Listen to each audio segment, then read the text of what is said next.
সুদীপ্তা, আজকে আমি তোমাদের সাথে মুরলি মাছের রেসিপি শেয়ার করবো। দেখো, প্রথমে আমি মাছটাকে ভালো করে ধুয়ে কেটে নিয়েছি।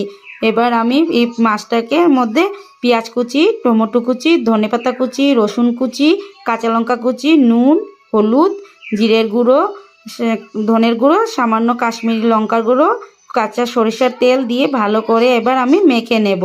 মাছগুলোকে আমি ভালো করে মেখে নিয়েছি। এবার কড়াতে আমি সামান্য পরিমাণে তেল দিয়েছি, দিয়ে পেঁয়াজ কুচি দিয়ে পেঁয়াজ কুচিটাকে আমি ব্রাউন করে নেব। ব্রাউন হয়ে গেছে, এবার আমি মাছগুলো ঢেলে দেব। মাছগুলো দিয়ে দিয়েছি। এবার আমি সামান্য পরিমাণে জল দিয়ে দিয়েছি, দিয়ে ভালো করে নাড়াচাড়া দিয়ে এবার আমি ঢেকে দেব। ঢেকে মিডিয়াম আঁচে রেখে দেব 30 মিনিট।